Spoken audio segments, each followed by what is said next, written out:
mga hindi nakikita ng pangkaraniwang mata. Pero nakatingin sila, hindi may paliwanag ng karaniwang kaalaman, kaya tayo na paglalaruan. Mga kwento ng kababalaghan, ibabahagi ni Benji Felipe, Kasindak-Sindak. Tuwing linggo, alas 10 hanggang alas 11 ng gabi, kung nararamdaman mo lang, dapat bang paniwalaan? Kasindak-Sindak.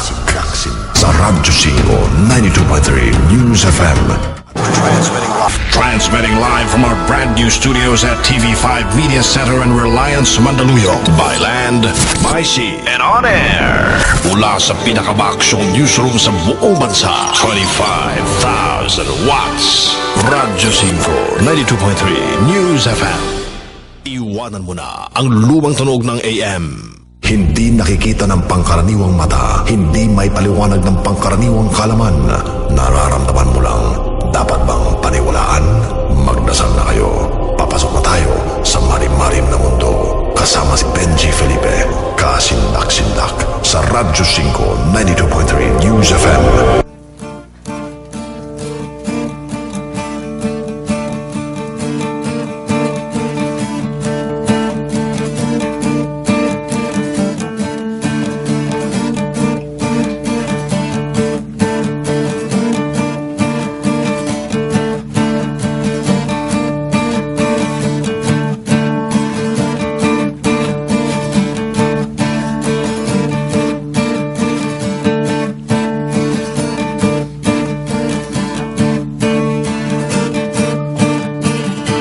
Kababalaghan, katatakutan, kwentong may pinaghugutan, mga bitret buhaya sa'yo'y nakaabang.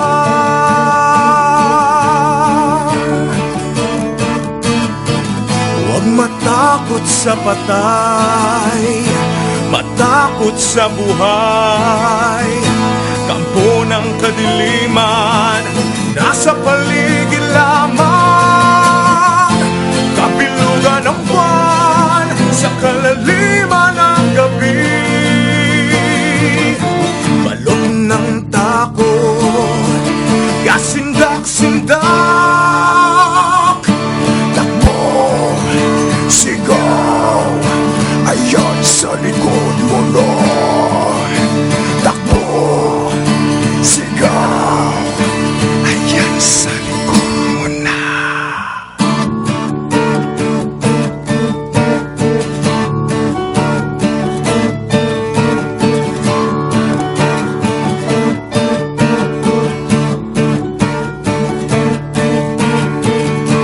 Kalawit ni kamatayan,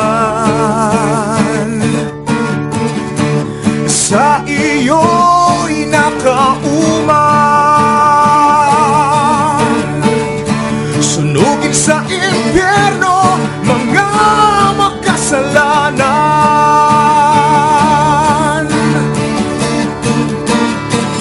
Huwag matakot sa patay, matakot sa buhay. Kampo ng kadiliman, nasa paligid lamang. Kapilugan ng buwan, sa kalaliman ng gabi.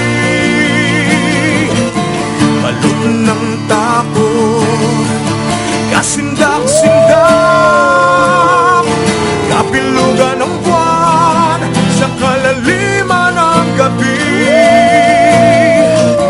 Balot ng takot, kasindak-sindak. Takbo, sigaw, ayan sa likod mo na. Takbo, sigaw, sa likod mo na.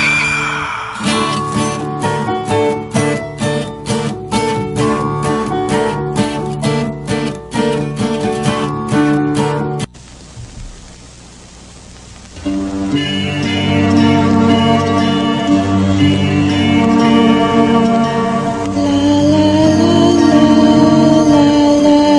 la.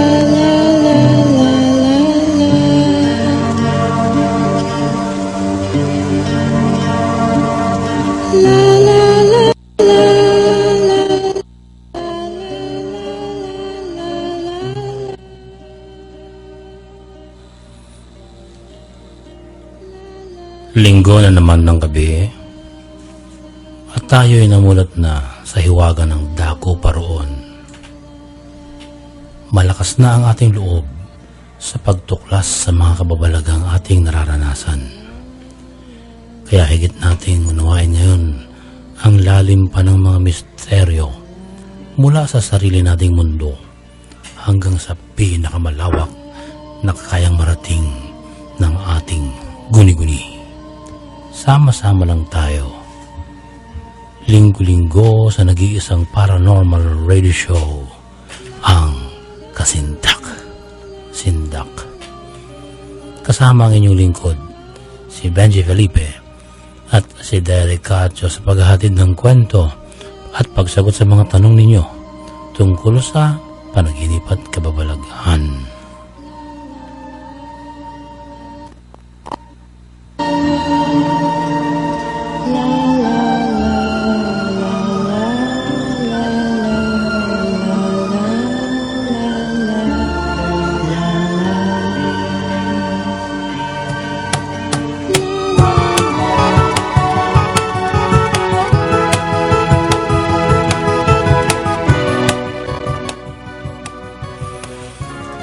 Ang mga dapat abangan ngayong gabi, ang pagpapatuloy sa tinatalakay nating Chariots of the Gods ni Erich von Däniken, ang tabayanan. Ang kwento ng multong pirata na nahukay, abangan. Saan matatagpuan ang maraming posibleng extraterrestrials? Sasagutin.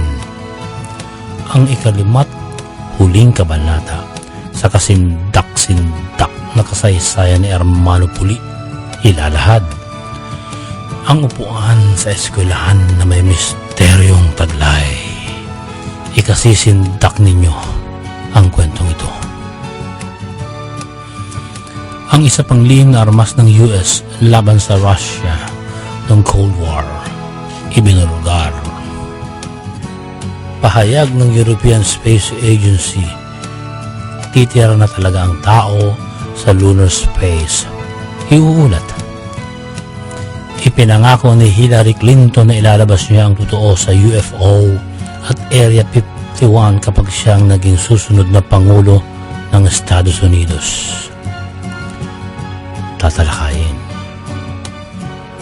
Paranormal World. Kapre. Papaksain. Ano ang Devil's Finger na natuklasan ng isang biologist sa UK? Alamin. Ang numero unong drug lord sa mundo na si El Chapo na tinalakay nating napakadulas no kriminal, nadakip ng otoridad. Abangan ang kwento. Mas maraming sasagutin na naiipon mga tanong tungkol sa panaginip at kababalaghan at abangan ng inyong horoscope sa linggong ito. Ngunit kailangan magdasal muna tayo bago natin libutin ang puok ng paranormal at supernatural world.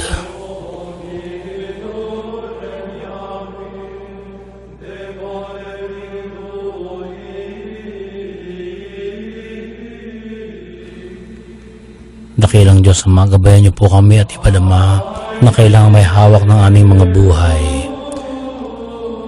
Minu-minuto, segundo, kami po ay nananalig sa inyo at nagdarasal na sana ipatuloy po ninyong gamitin ang aming buhay at ang aming mga programa sa ikabubuti ng lahat. Salamat din po sa pagkakaloob sa amin ng lahat ng pang-araw-araw na biyaya at hinihingi namin ito sa ngalan ni Jesus. Amen.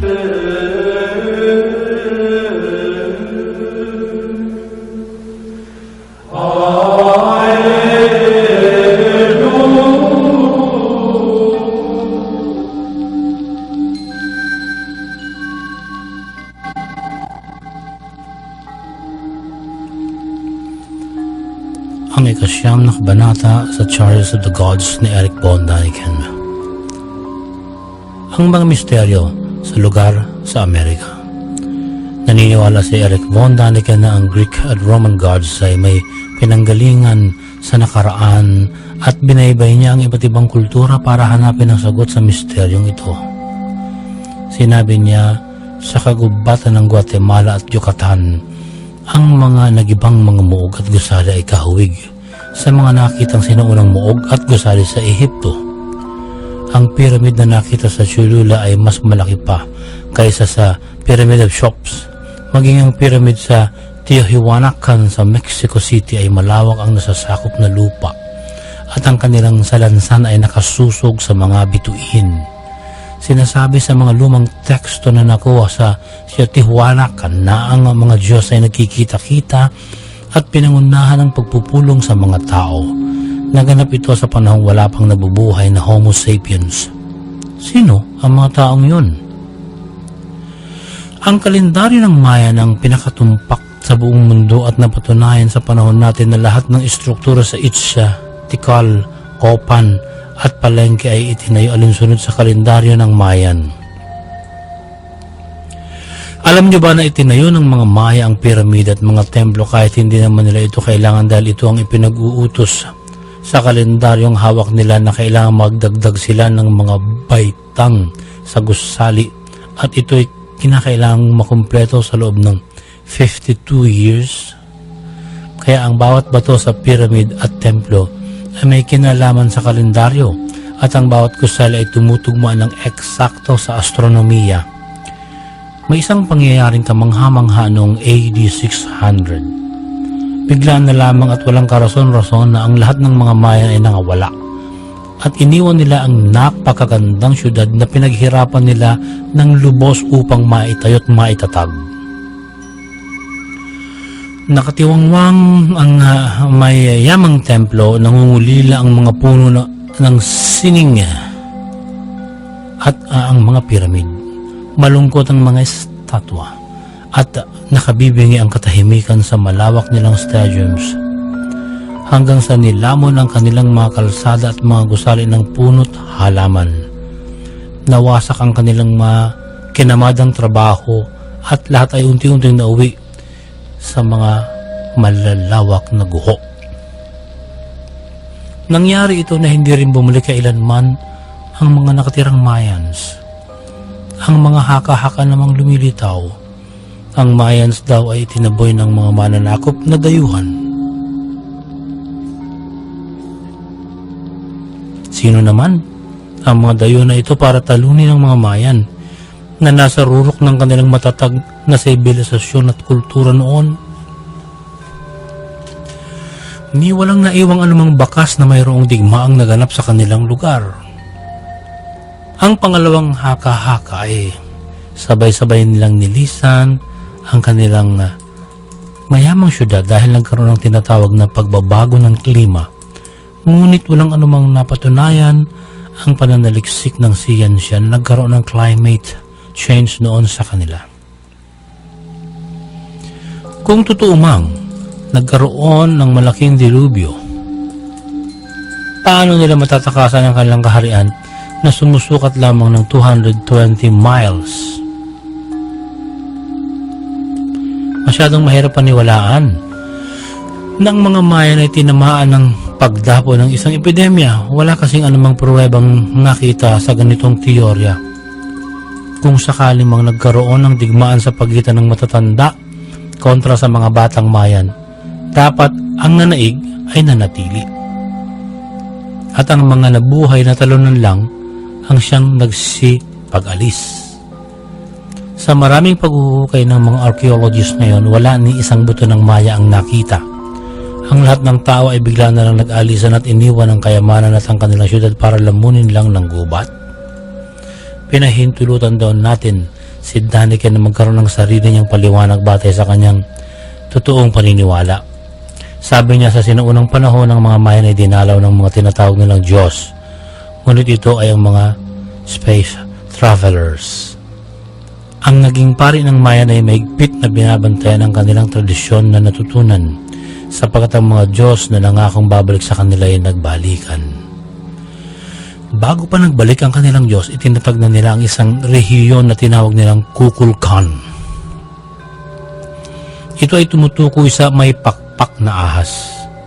Sinasabi sa paniniwala ng pari sa kanilang tradisyon, babalik ang mga Diyos mula sa langit kapag nakumpleto na nila ang pagtatayo ng pyramid na nakabatay sa batas ng kalendaryo. Kaya ang mga tao noon minadali ang pagtatapos ng mga piramid kasabay ng pag-awit ng mga banal na himig at ang panahonan makukumpleto na ang mga piramid at ang panahon ng pagsasaya. Sa panahon din yon, bababa ang Diyos na si Kukulkan at siya ang maninirahan sa mga gusali upang makihalubilo sa sangkatauhan. Natakot ang lahat ng kinakailangang trabaho. Dumating na ang panahon ng pababalik ng Diyos, ngunit walang nangyari. Ang mga tao ay nagpatuloy sa mga awit ng banal na himig at nagsipagdasal habang hinihintay sa loob ng 1 taon ang mga Diyos.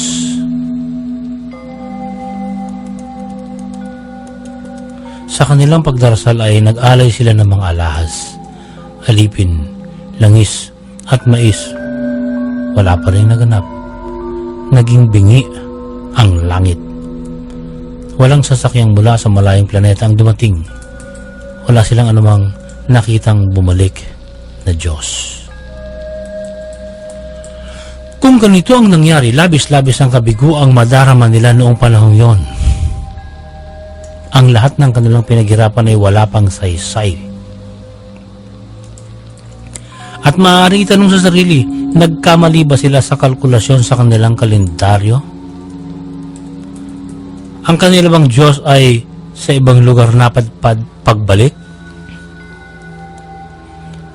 Noong 1935, mayroong tipak ng bato na naglalarawan sa itsura ni Kukulkan.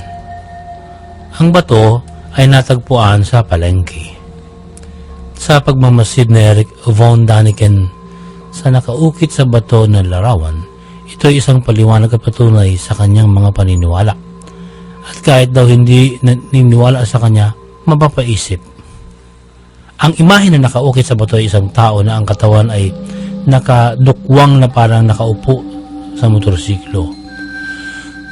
Ngunit ang motorsiklo kung pagmamasdang mabuti ay mapagtatanto na isa pala itong space rocket.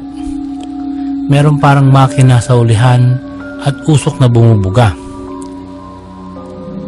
Parang merong remote control sa harapan at ang kaliwang paa ay parang nasa isang pedal. Ang suot niya ay short pants na fit at meron siyang malapad na sinturon. Ang jacket niya ay parang modern Japanese design at meron siyang arm at leg bands. Meron siyang headgear na parang may antena sa tuktok. Meron siyang mga aparato na tinitingnan sa harapan ng kanyang mukha. Parang nahahati ang unahan at ulihan ng sasakyan na idunudong ng malaking spring. Para kay Daniken, malinaw na ito ay isang space traveler noong sinaunang panahon. Kung hindi pa natin paniniwalaan na ito ay may kinalaman sa extraterrestrials, samantalang nakikita naman na talagang ito'y nariyan, bakit maniniwala pa tayo sa mga multo na ating nararamdaman lamang?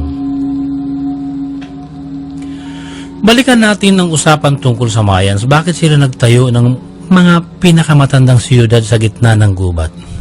Bakit hindi sa tabing ilog o sa tabing dagat? Halimbawa, ang mga taong tikal sa Guatemala, malapit sila sa Gulf of Honduras. Malapit din sa Bay of Campeche at malapit din sa Pacific Ocean.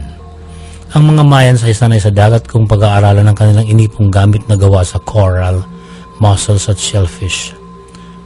Kung ganoon, bakit sila nagtungo sa gitna pa ng gubat? Bakit sila nagtayo ng mga imbakan ng tubig samantalang pwede naman silang tumira sa malapit sa dagat at ilog? Sa natagpong ruins o mga guho sa Tikal, 13 ang natagpong water reservoir. Bakit doon pa sila sa gubat nagpakahirap tumira na wala namang tubig?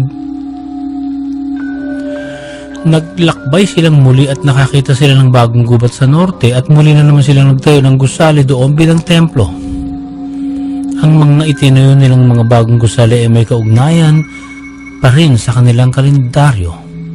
At ang gusali nila sa Chichen ay isang observatory upang masilip ang kalawakan. Ngayon, na muli itong na-restore, talagang isang observatory nga na pabilog.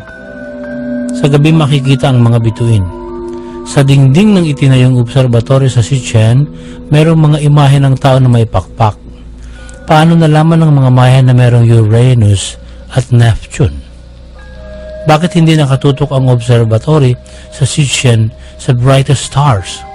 Ano ang ibig sabihin ng nakaukit sa bato na malaking nakasakay sa rocket ship na isang lalaki?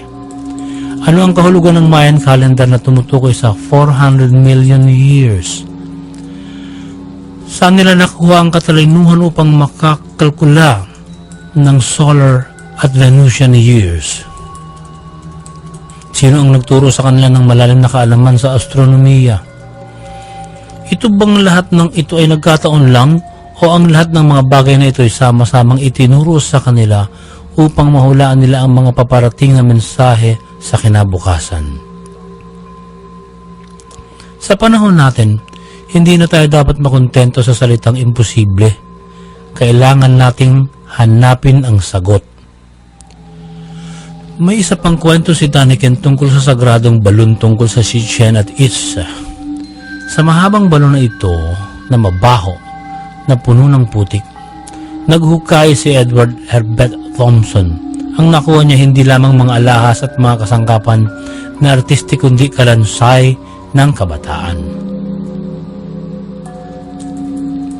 Sinabi ng manunalita si Diego de Landa na sa panahon ng tagtuyot, ang mga pari sa Maya ay gumagawa ng pilgrimage sa balon upang magbigay ng alay sa mga Diyos sa pamamagitan ng pagtatapon ng kabataang babae at lalaki upang lunurin sa kanilang seremonya. Bakit ang butas na ito na malaking balon ay naroon sa gitna ng gubat? Bakit ito idiniklara na sagrado? May katulad na ganitong balon na nasa gitna rin ng gubat. Malapit ito sa Mayan Observatory. May mga nakatirang ahas, makakamandag na alupihan, mga makukulit na insekto at ang sukat ng butas ay kasukat din ng mga nasa Sitchin. Ang lalim ng tubig ay pare-pareho, pero ang kulay ng tubig ay parehong-pareho rin.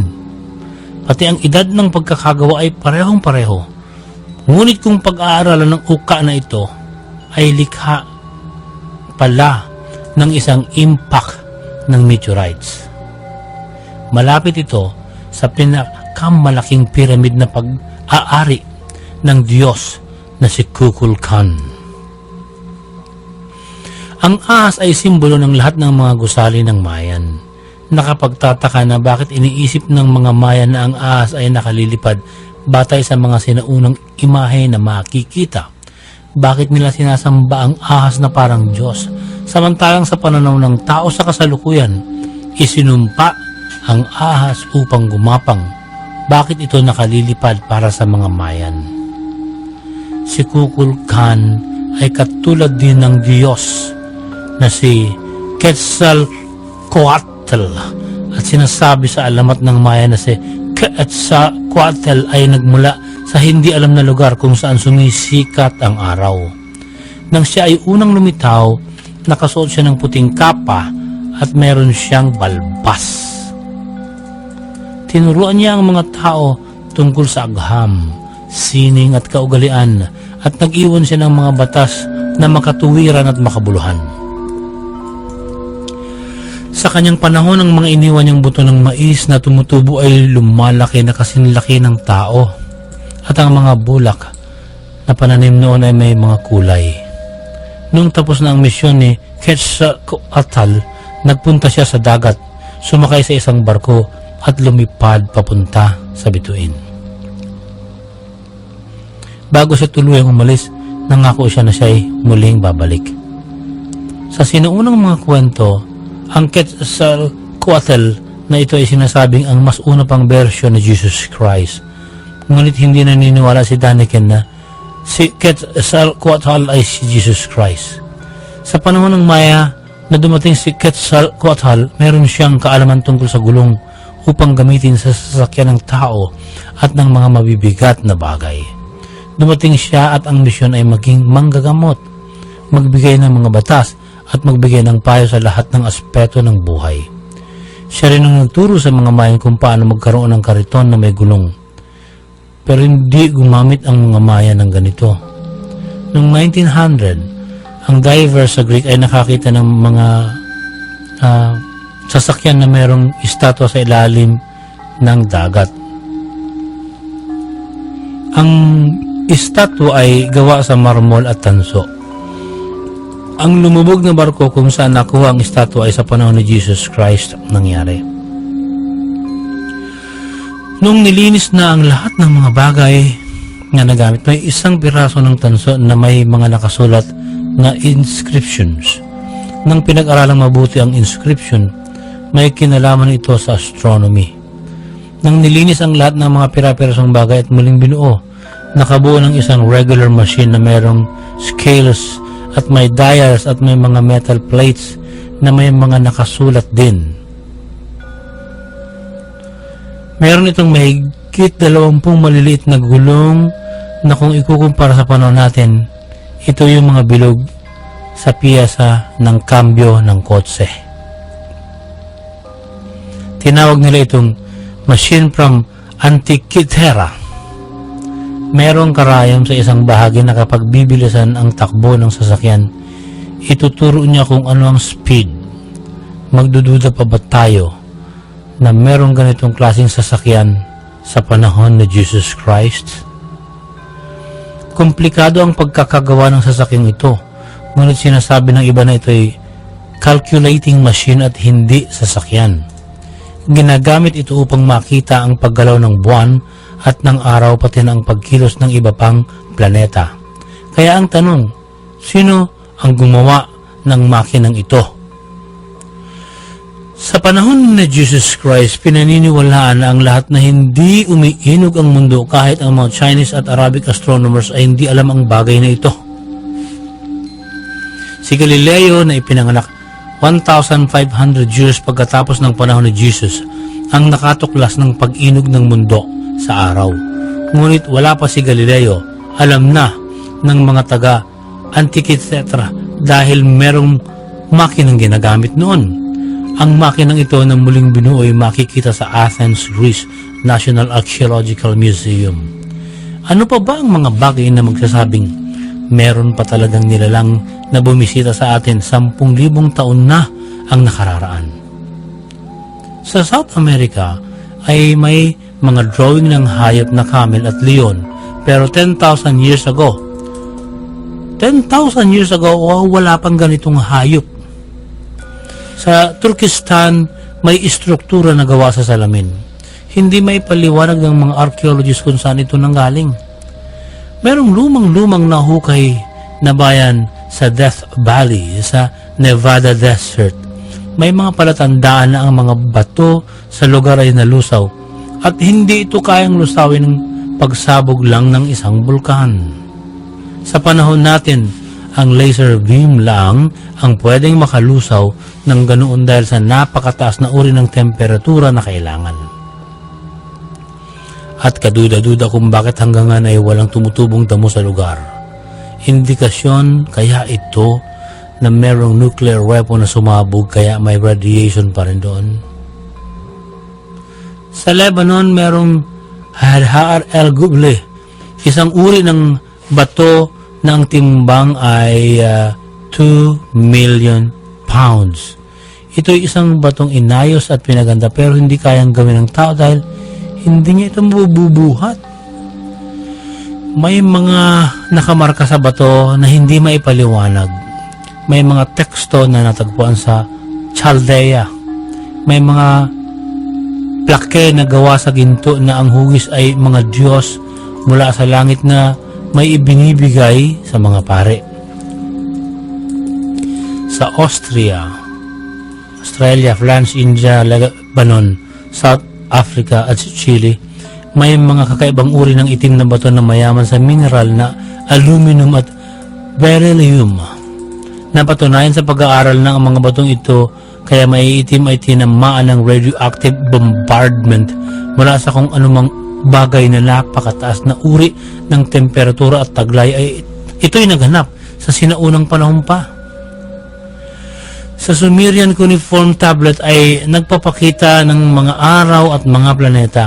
Isang Russian archaeologist ang nakadiskubre ng isang bahagi ng spacecraft na merong 10 bola.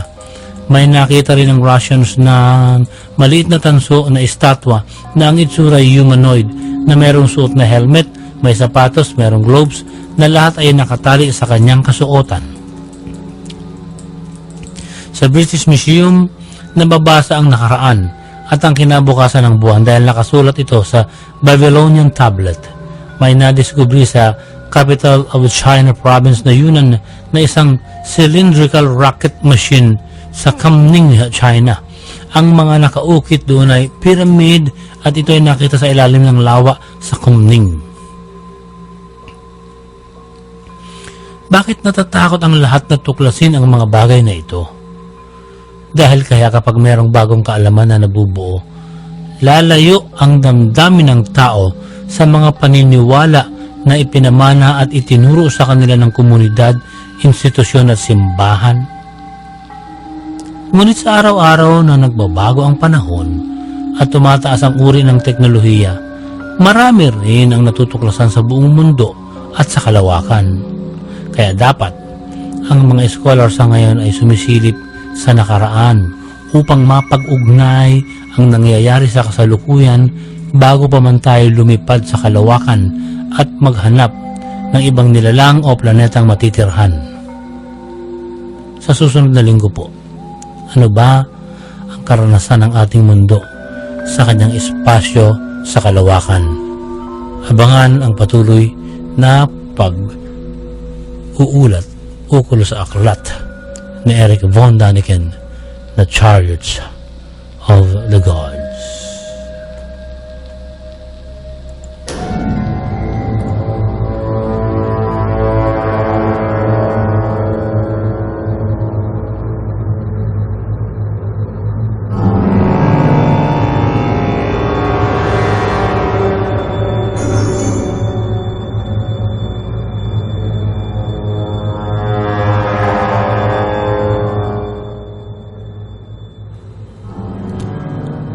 Nauunawaan na ng ilang estudyante na nakakakita ng multo na mukhang pirate sa kanilang paaralan sa Edinburgh sa UK kung bakit may ganitong lumilitaw na nilalang. Nahukay ng otoridad ang kalansay ng isang hinihinalang pirata na nadakip noong nakarang 600 years pa.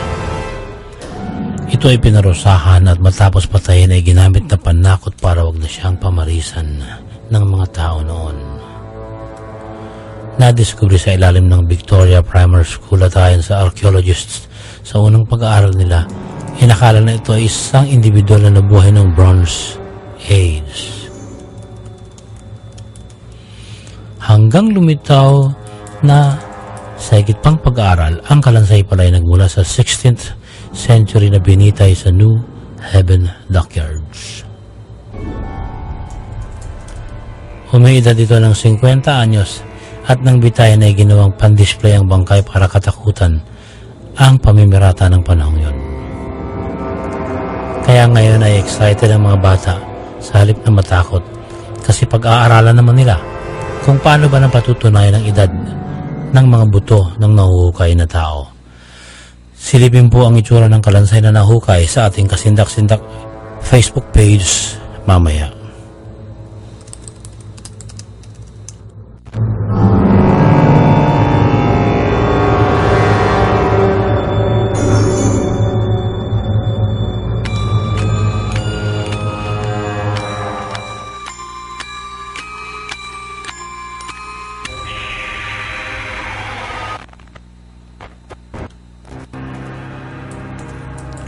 Sa nais magnegosyo sa tamang paraan lumugar, i-text ang pangalan at address sa 0920-903-0601. Ito ang Royal Business Club. Marami ang hindi natakot sumubo kaya ngayon ay esensado na sila. Huwag kayong matras kung gusto nyong manlad. Kakausapin po kayo ng kasama natin si Benedict Agabao. Siya ang makikipag-ugnayan. Kaya mag-text po kayo 0920-903-0601. At nakikinig po palagi si Oji Puhida ng Del Monte, Bulacan. Salamat Mr. Oji Puhida sa pagsubaybay lagi dito sa ating programa. At salamat din sa pakikipag-ugnayan mo kay Benedict Agabao. May nakikita ba kayong multo? May nararamdaman ba kayong sumasanib sa inyo ng masamang espiritu? Meron ba kayong kahilahilakbot na panaginip? Nakatanong na ba kayo ng UFO sa kalawakan? Kung iniisip niyo may maligno sa bahay niyo, i-like ang aming Facebook page, Kasindak Das Sindak. At doon ay pwede kayong magkwento ng inyong nararanasang nakasisindak. Walang iwanan. Sama-sama tayo. Pikit mata natin aarokin ang lalim ng inyong naengkwentrong kasindak. Sindak.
Ang ikalimat huling kabanata sa kasindak-sindak na kasaysayan ng buhay ni Hermano Puli.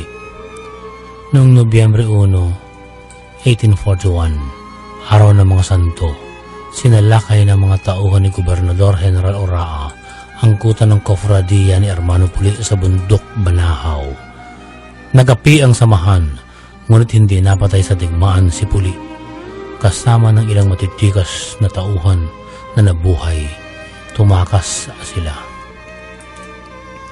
Sinamsam ng mga Kastila ang lahat ng armas ng kofradiya at hinatak pababa ang watawat nilang pula.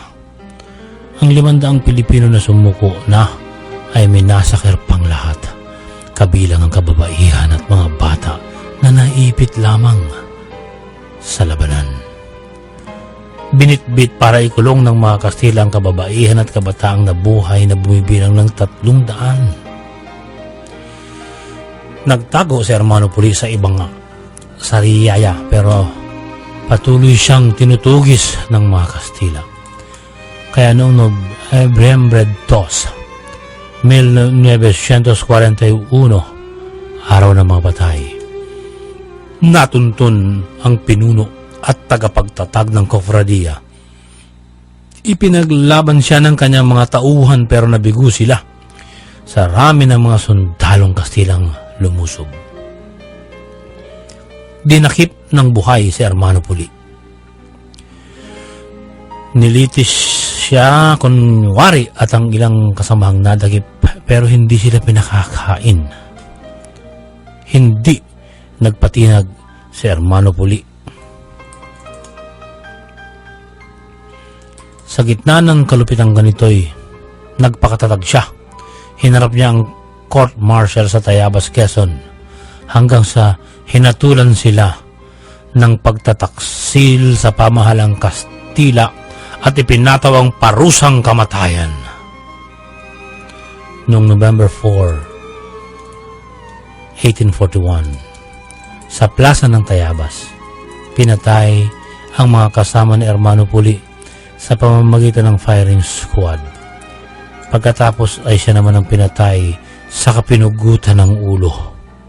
Tinuhog sa kawayan ang ulo ni Puli at itinulos sa harap ng bahay nila sa Lukban, Quezon.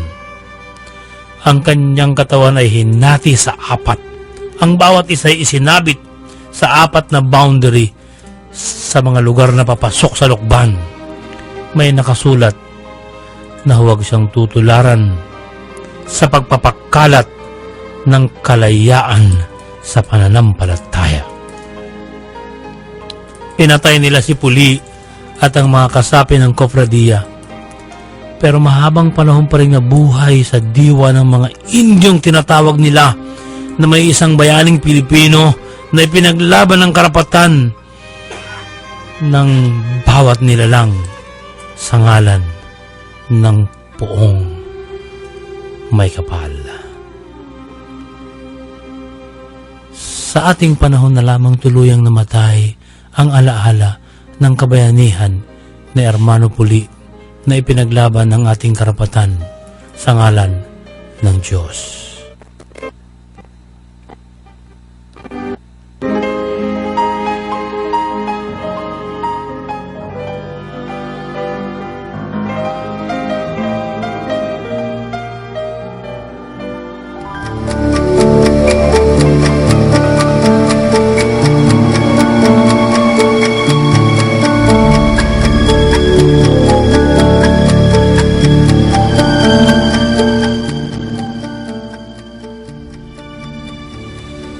Pakinggan muna natin ang mga ulat mula sa siyensya hatid ni Dea.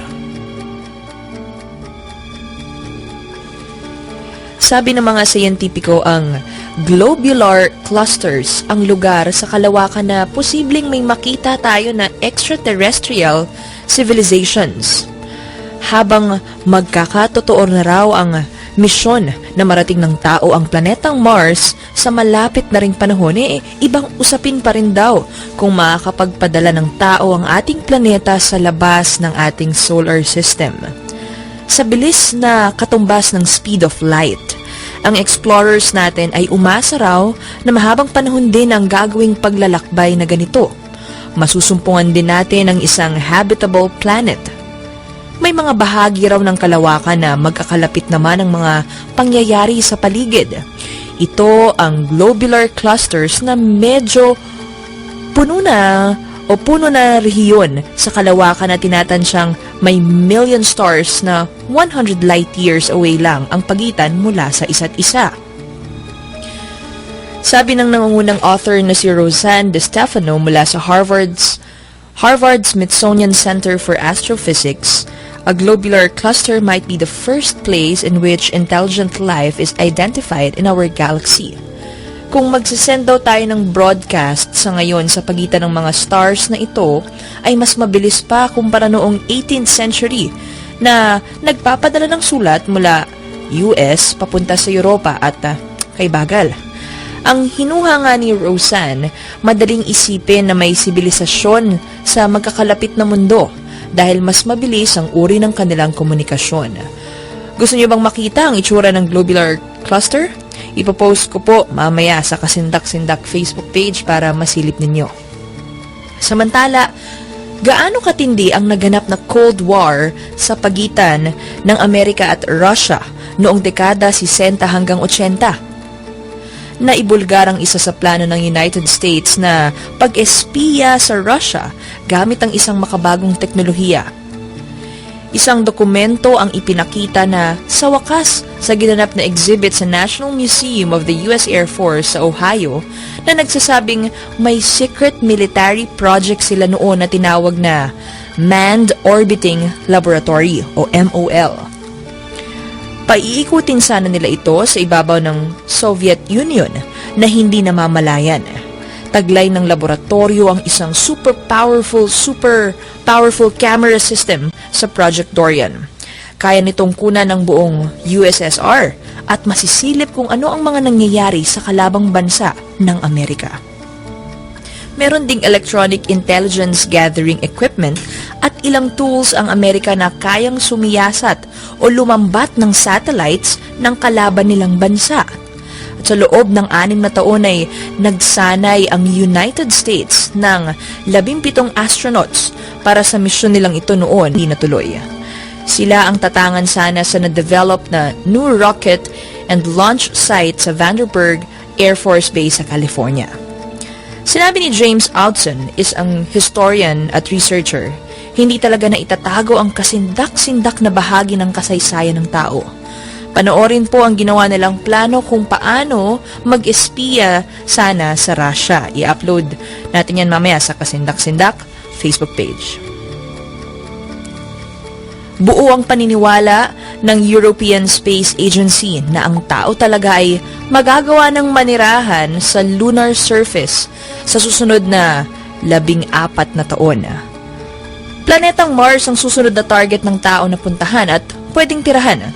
Kaya nga ang NASA ay walang tigil sa pagtuklas sa pamamaraan para magkatotoo ito, samantalang ang mga siyentipiko naman ay pinalalakas pa ang teknolohiya na magagamit ng tao para sa Red Planet.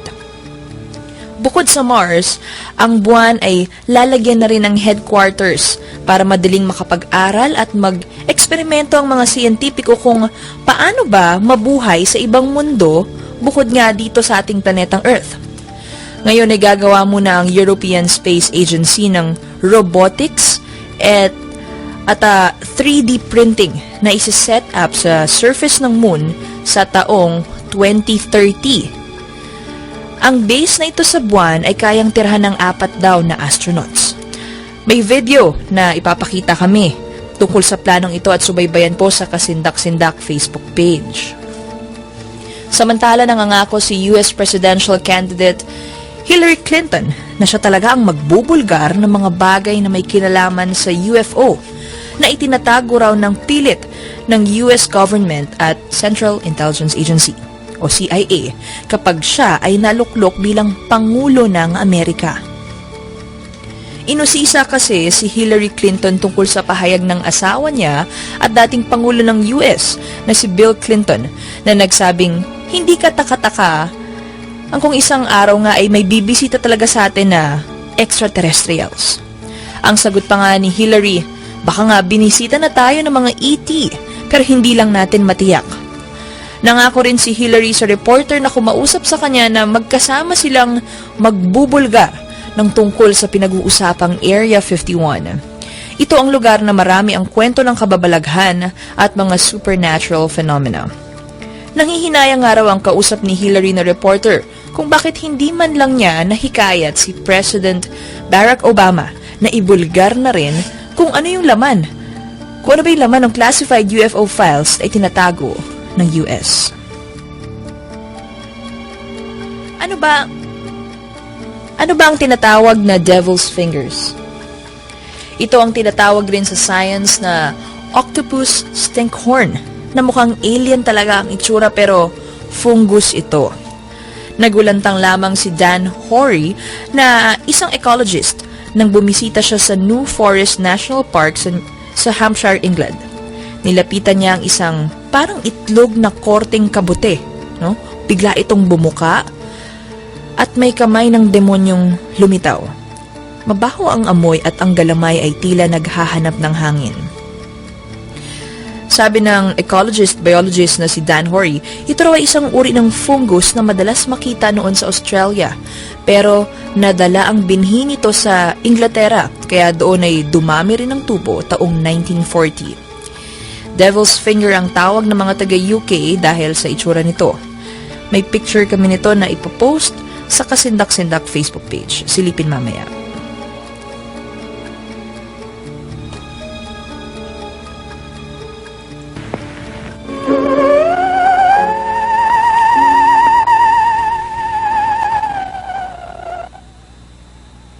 Samantala, ang isa sa Kasindak-Sindak listener na si Romnick Hernandez ay nagulat sa Kasindak-Sindak Facebook page tungkol nga sa tinalakay nating kriminal na mahusay tumakas sa Mexico, si El Chapo. Malaking kahihiyan ang tinamo ni Mexican President Enrique Peña Nieto nang matakasan siya ng numero 1 drug lord sa mundo na si Kingpin Juan o Joaquin El Chapo Guzman. Tinalakay natin ang kabuuang kasaysayan ng pagiging kriminal ni El Chapo kaya minarapat ni Romnick Hernandez na ibigay ang follow-up story na ito sa ating lahat. Maraming salamat, Romnick. Ang storya ay nagsasabing, "The arrest is very important for the government of Mexico.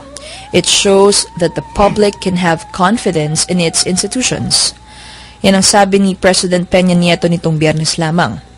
Si El Chapo ang utak ng powerful Sinaloa drug cartel na kahit nga dito sa Pilipinas, minsan ay nakakarating ang ilang operasyon.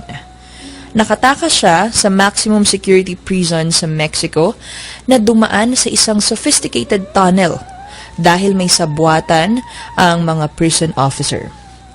Dagdag kahiyan na ikalawang pagtakas na raw niya iyon.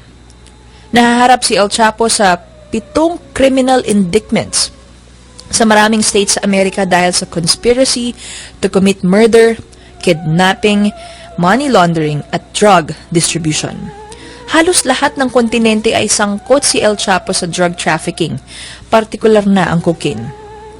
Dahil sa pagtakas noon ni El Chapo, lumagpak ang popularity ni President Peña Nieto sa Mexico. Isinasangkot rin kasi ang asawa ni Nieto sa korupsyon. Pero ngayon ay buong pagmamalaking inihayag ni President Nieto na mission accomplished. I would like to inform the Mexican people that Joaquin Guzman Loera has been captured. Sa kwento ng Mexican Marines, may naganap po ng shootout bago nadakip si El Chapo sa kanyang bahay sa city of Los Mochis. 5 ang napatay sa barilan at 1 Marine ang sugatan. Nakumpiska nila ang isang rocket launcher at bulletproof vehicles ni El Chapo.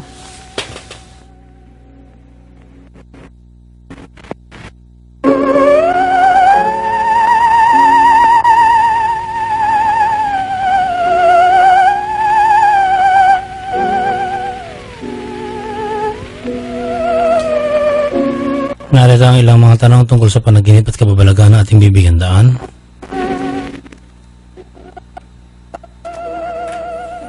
Sabi ni Rico Palma, anong ibig sabihin ng panaginip ko? Napanaginipan ko kasi yung crush ko. Rigo, yung panaginip mo tungkol sa yung crush ay malamang normal lang, no, na pumasok nga ito sa yung subconscious mind dahil palagi mo siyang naiisip. Ibig sabihin, na-associate lamang ito dahil may nararamdaman ka para sa kanya. Sabi ni Jojo Julian Recto, magandang gabi ka sindak-sindak, avid listener niyo ako. Isang taon na po. Hindi ko pinalalampas ang bawat pag-era niyo sa radyo. Thank you, Jojo. Sana po mapansin niyo ang message ko. Gusto kong ipatapik ang istorya ni Rael. No, yung istorya ni Rael na nakausap at nakapunta sa lugar ng Elohim. Lalagyan na natin ng ano to. Mga marka. Kasi yan ang una niyang request.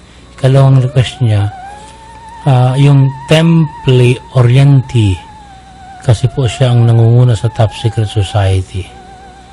Hanapin nga natin itong Temple Oriente. Ha? Tapos, pwede bang magkaroon kayo ng caller tapos mag-share sila, magtatanong sa inyo. Natakot kami sa ganito.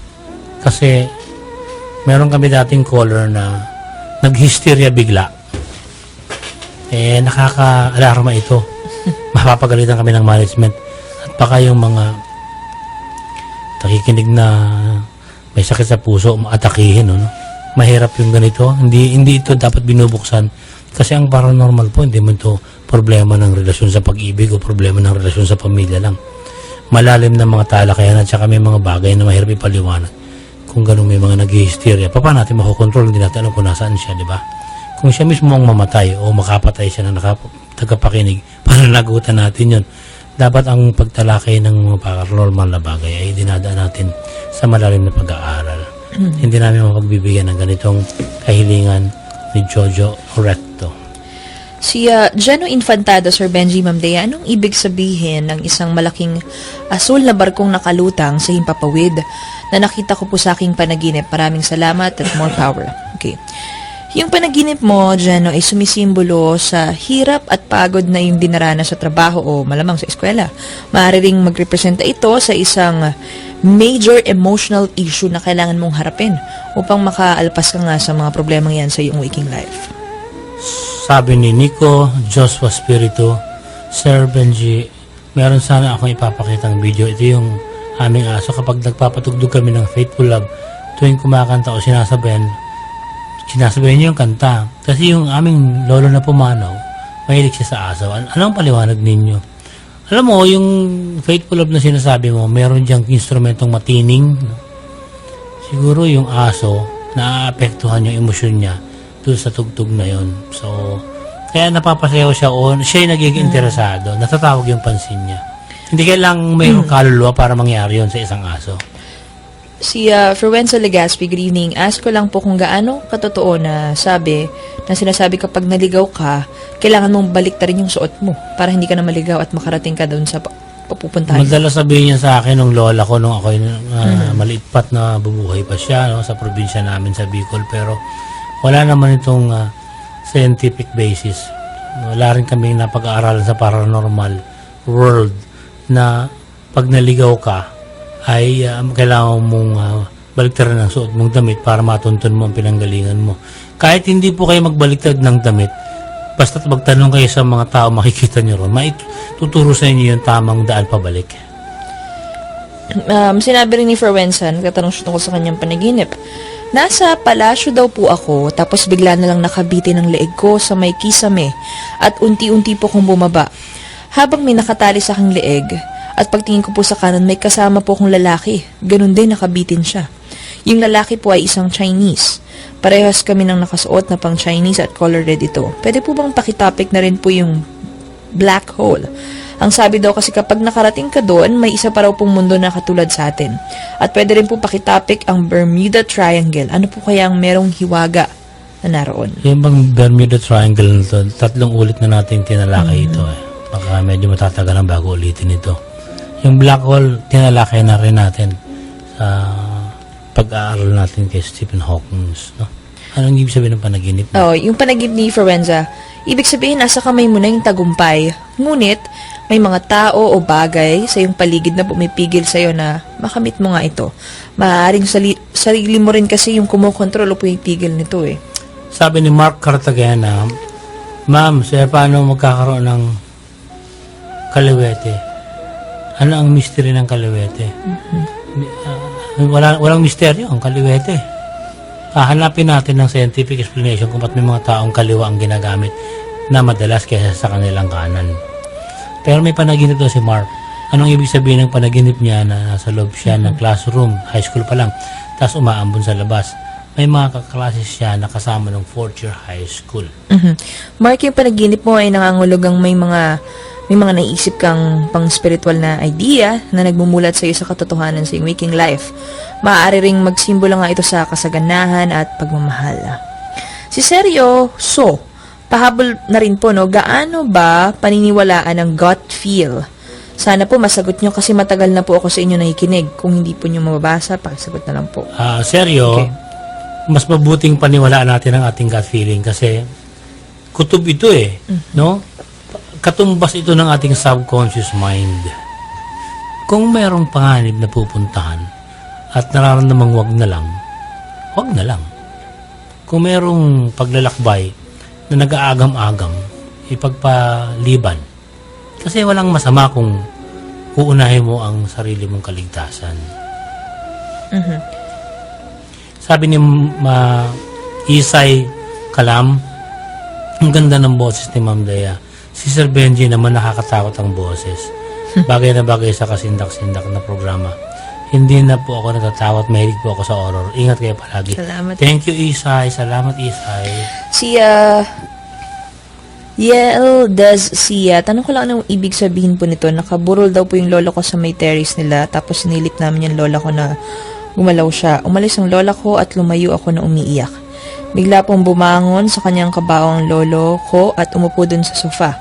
Walang saplot ang lolo ko at humingi po siya sa akin ng spaghetti. Birthday daw po niya. Almost 6 years na din pong patay ang lolo ko. Sana'y masagot ninyo. Kapag nanaginip ka ng grandparents, lolo-lola, ibig sabihin, nagsumisimbolo ito sa wisdom na kailangan mong ma-achieve, no? Maaari ring indikasyon din ito since 6 years nang patay ang inyong lola. Kung close kayo sa kanya nung nabubuhay sila, maaaring na-associate lamang na namimiss kayo ng lola at lolo ninyo. Si Jella Villasenor, more blessing po sa kasindak-sindak. Totoo po bang duwende? Totoo po ba yung duwende? Kasi nung bata pa po ako, may nag-aalaga raw po sa akin na duwende. Dalawa raw po. Yung isa, puti at itim. Yun po yung sabi sa akin ng 2 albularyo. Well, unang-una, napakahina ng pananalig namin sa albularyo. Pero may mga nagagalit pag sinasabi namin ito. Pero sa isang paliwanag naman, sabi ni Adam Reyes, may mga tao na nung nabubuhay sila, inisip nila na, pag namatay ako, gusto ko maging duwende.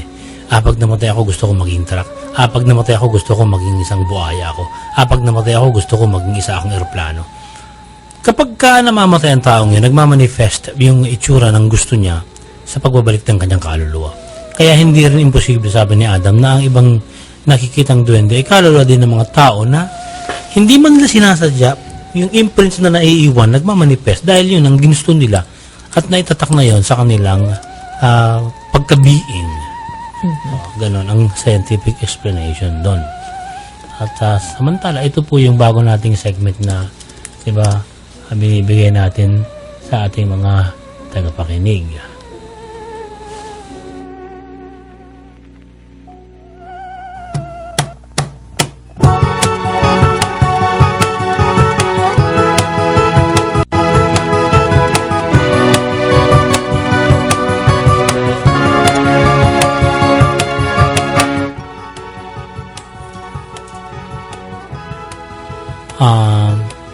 Nagbibigay kasi kami ng paliwanag sa ilang terminolohiyang ginagamit natin sa mundo ng paranormal para higit na mapadali ang talastasan. Ngayon, pag-usapan natin, ano ang kapre? Okay.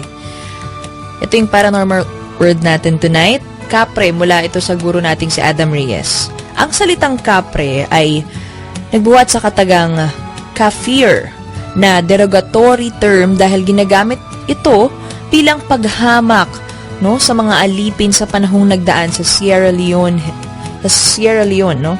Kaya ang katang isip na halimaw na kapre sa Pilipinas ay siyang umiikot na kwento mula pa noon para gawing panakot sa mga kabataan. Kalaunan ay nadagdagan ng mga kwento ukol sa kapre. Ito raw ay nakatira sa puno at lalo na nga sa kinatatakutang balite. Pero ano ba ang kafir? Ito ay termino na tumutukoy sa taong non-believer in Islam o yung hindi sumasampalataya kay Allah. Sila ay matatangkad at may itim ang kutis pero mga mandirigma kontra sa Islam. Ang salitang kafir o kapre ay dinala naman sa ating bansa ng mga dayuhang Kastila. Kaya marami ang kwento noon at ito'y ginawang pananakot sa atin ng mga Kastila. May mga Pilipino kasi noon na nahahabag sa mga bitbit na alipin ng mga Kastila na mula sa black race. At may mga pagkakataong tinutulungan sila ng mga Pilipino na patakasin mula sa mga Kastila sa pagkakaalipin. Ito yung mga alipin mula sa Latin America na bitbit ng mga Kastila noon sa ating bayan. Siguro sa buwisit ng mga Kastila, hindi nila maipaliwanag sa mga Pilipino na umiiral yung pagkaalipin ng mga black race. Tinakot na lang tayo sa pagsasabing ang mga kapre ay mga ibang uri ng nilalang na dapat katakutan.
Isang paaralan sa liblib na barangay sa Visayas.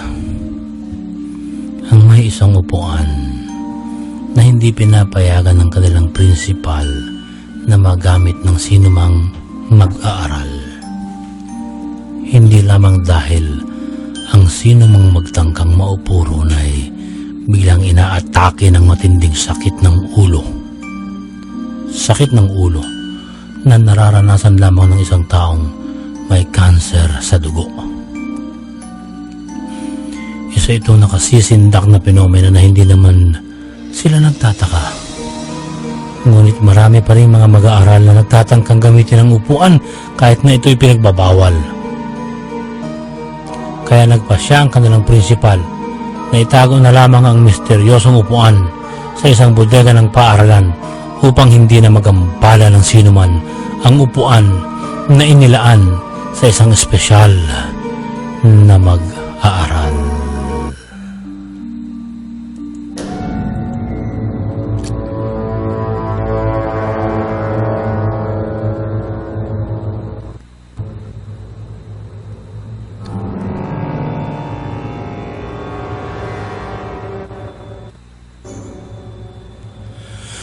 Isang Sabado ng taong 1998, alas 8 ng umaga, isang 14 anyos na batang babae ang nagmamadaling pumasok sa bahay ni Aling Nela. Wala noon si Nela na siyang nangangasiwa ng pamimigay ng libreng uniforme sa lahat ng mag-aaral sa isang liblib na high school sa isang barangay. Ang free school supplies at uniform ay galing sa isang milyonaryong pilantropo sa kanilang distrito. Ang naiwan sa bahay ni Aling Nela ay ang kanyang anak na babae na si Jingjing. Nagising si Jingjing sa kalabog ng kanilang gate. Napabalikwas siya at binuksan ang kanyang bintana sa kwarto. Nakita niya na ang kumakatok ay isang dalagita. Puting-puti ang suot nito. Sanay na si Jingjing na mayroong mga estudyanteng kumukuha ng libreng school uniform at school supplies, kaya lumabas ng bahay si Jingjing para kausapin ang dalagita sa kanilang gate. Sinabi niya nang buksan ang gate na bumalik na lang ang dalagita dahil wala ang kanyang ina. Pero ang totoo, nag-aalala si Jingjing na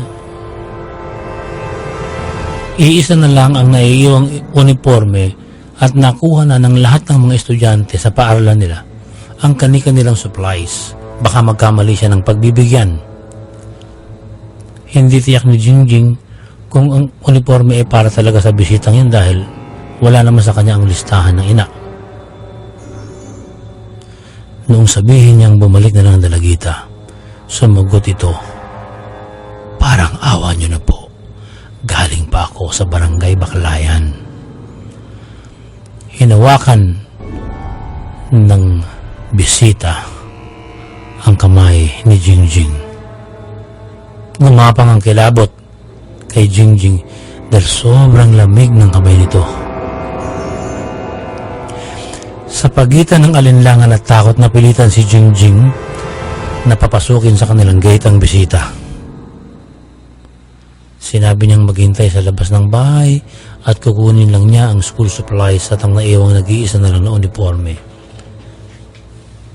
Dahil alam niya ang sukat ng iwang uniforme, tinansya muna ni Jingjing kung magkakasya ba sa dumating na dalagita.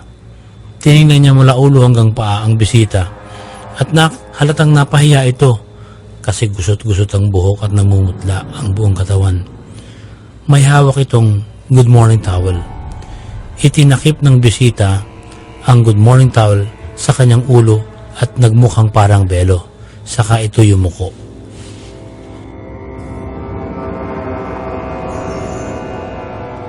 Sabi ni Jingjing, mukha talagang nagmamadali na makuha ang school supplies at uniform, kaya hindi na nag-ayos ng sarili ang bisita.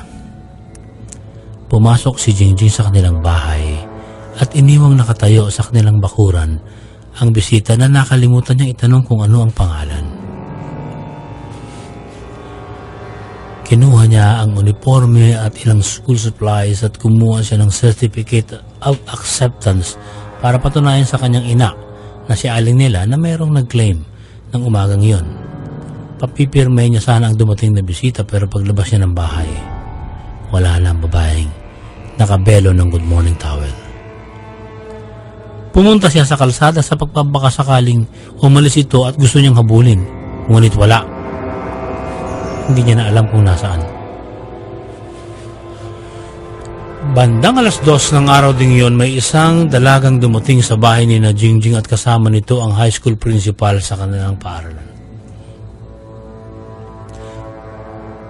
Magkiklaim sila ng uniform. Wala pa rin si Aling Nela at ang naroon lang ay si Jingjing. Sabi ng principal kay Jingjing, ang kasama niya ay si Candy. Kapatid ito ng isang bata na nagngangalang Mabel. Nakikiusap si Candy na ito na lang ang kukuha ng school supplies at uniforme para sa kapatid. Pumayag ang principal na samahan siya dahil alam niyang kapatid ito ni Mabel at alam niya na hindi pa nakukuha ni Mabel ang supply para sa kanya. Sabi ni Jingjing, sino po kaya ang bisita kaninang umaga na nagsasabing para sa kanya ang uniforme at school supplies? Ang sabi niya galing ba siya sa Barangay Baclayan. Nagulat si Candy. At sinabi nito kay Jingjing, ilarawan, ano ang itsura ng dalagitang naging bisita ng umaga? Sinabi ni Jingjing na puting-puti ang damit pero gusot-gusot ang buhok, namumutla ang buong katawan at malamig ang mga kamay. Naglagay pa ito ng good morning towel na parang belo nang papasukin niya sa bakuran. Hindi napigil ni Candy ang paghagulhol. Nagtaka ang principal kung bakit siya umiiyak. Nang mahimasmasan, saka lamang nagkwento si Candy sa principal na siya ay inustusan ng kanyang amang si Mang Pido. Hingin daw nito ang paintulot ng principal na makuha pa rin ang uniforme ni Mabel dahil ito ang isusuot nila sa burol ng kapatid. Sakalang nalaman ng principal na kaya pala ang kapatid ang humihingi ng otorisasyon na makuha ang uniforme dahil hindi na niya makikita ang isa sa paborito niyang estudyante. Paborito hindi lamang dahil matalino at matulungin, mabait at masayahin, kundi paborito dahil alam niyang hindi talaga magtatagal ang buhay ni Mabel. May leukemia ito pero nagpupumilit makapagtapos ng pag-aaral at nangangakong iaaon sa hirap ang kanyang pamilya. Nang malaman ni Jingjing ang kwento ni Candy at ng principal ay naghisteria ito sa labis na takot. Kaya raw pala ang lamig ng kamay nang pumisil sa kanya ang bisita ng umagang yun dahil isa ng bangkay ang kanyang nakaharap at nakausap. Ngunit sinabi ni Candy na hindi naman namatay ang kanyang kapatid ng walang saysay. Namatay pala ito Biyernes ng nagdaang araw at kinaumagahan ng Sabado dumalaw pa ang kaluluwa kay Jingjing. Sabi ni Candy, nang bakasyong yon, Martes ng umaga, nanghihina ang katawan ni Mabel. Ang kanilang mga magulang ay sinamahan nila magkakapatid para sa hanap buhay pero iniwang mag-isa si Jingjing sa bahay dahil may sakit nga ito, leukemia. Habang nagpapahinga si Mabel at nanghihina ang katawan, nakarinig siya ng malakas na sigaw wala sa ilog na malapit sa kanilang barong-barong. Pagsilip niya nakita niyang nalulunod ang pinsan na lalaki na nasa elementarya pa lamang. Kahit masama ang pakiramdam, lumusong si Mabel. Sinagip ang sisinghap na pinsan sa ilog. Sa labis na lakas ng agos, nahirapan ang dalawa na makabalik sa pampang. At nung maiahon ni Mabel ang kanyang pinsan, siya naman ang hinimatay. Dinala siya sa ospital ng mga kapitbahay at Huwebes ay nagdidiliryo habang binabantayan ng amang si Pido.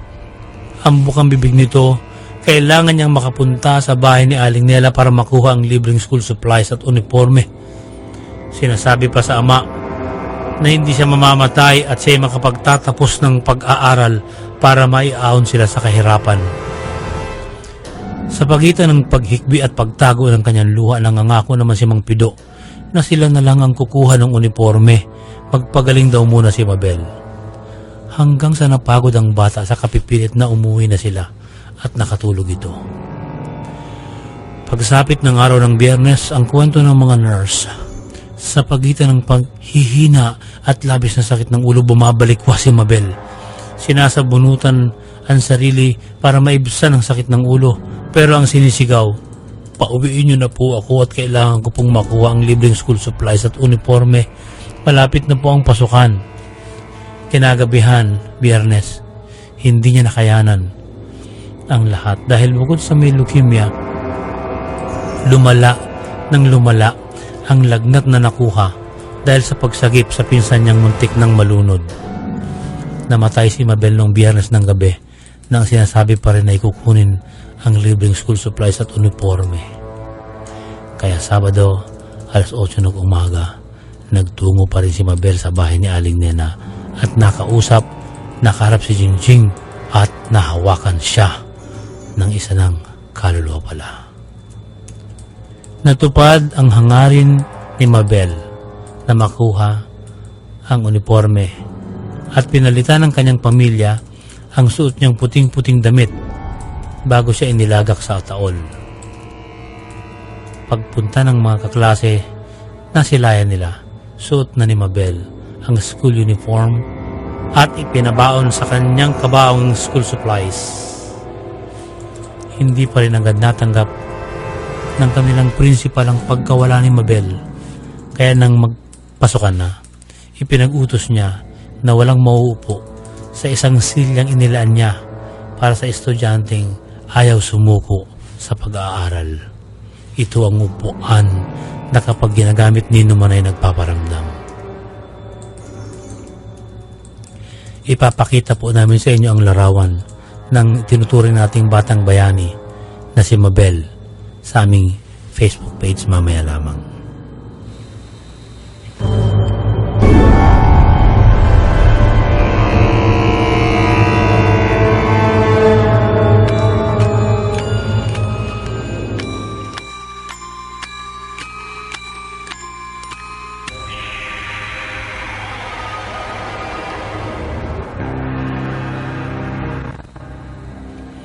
Sa nais magnegosyo sa tamang paraan lumugar, mag-text 0920-903-0601. Kukontakin kayo ni Benedict Agabao pag iniwan ninyo ang inyong pangalan at address. Yung lokasyon lamang po, hindi eksaktong address. 0920-903-0601. Ito ang Royal Business Club. Marami ang hindi natakot sumubok, kaya ngayon asinsado na sila. Huwag kayong umatras kung gusto nyo umunlad. At isa si Oji Puhida sa taga Del Monte, Bulacan na nais umunlad, kaya siya nakikipag-ugnayan kay Benedict Agabao. Salamat din Mr. Oji Puhida sa palagi mong pagsubaybay sa programang Kasindak-Sindak.